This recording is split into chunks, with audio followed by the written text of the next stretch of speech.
Good morning, dear listeners all over the world. Welcome to our online mathematics class.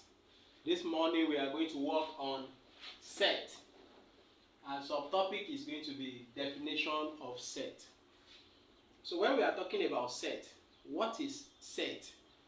A set can simply be defined or can be explained as a collection of well-defined objects.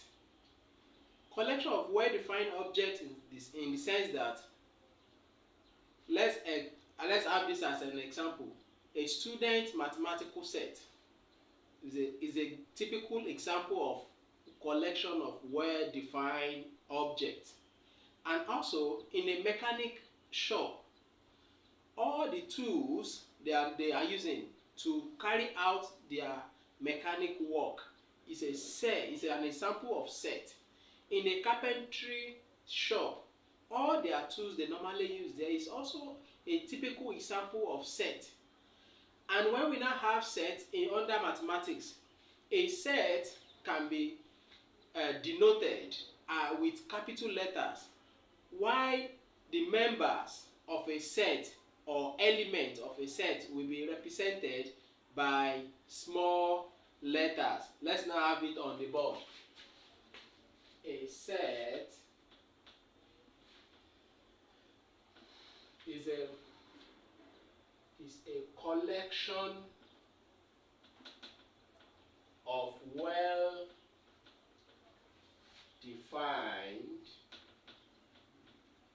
objects. So that's the definition of set. And we now have, when we have capital letter like this, that's what we normally use to represent a set. And small letter we normally use it to represent member of a set. So now this set now let's say equals to A, B, C, D. Now in this case now, this is a set now. This capital letter A is representing a set, while small letter A, B, C and D, they are representing member of that particular set. So, and if you don't want to call it member, you can also call it element.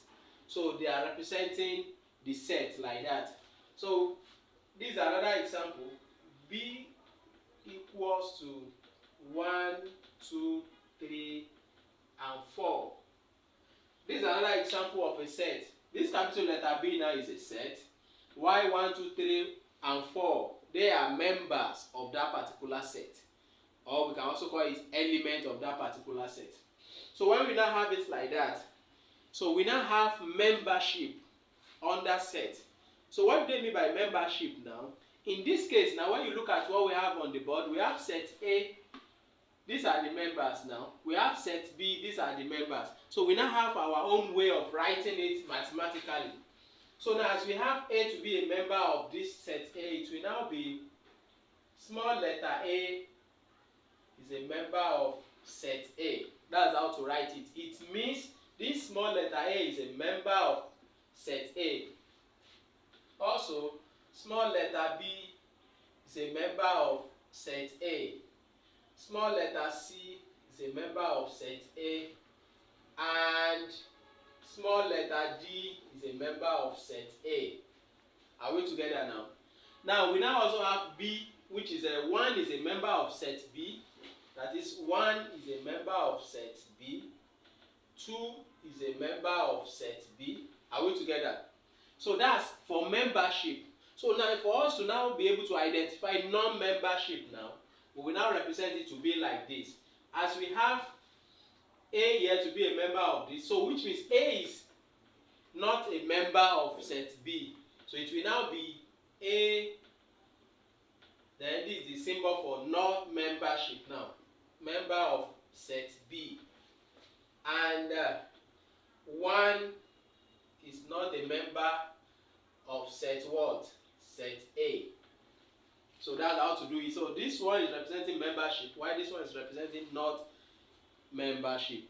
So that's what we have about definition of set. I will advise you to please watch out for our next video, where we'll be treating finite and infinite set. Bye.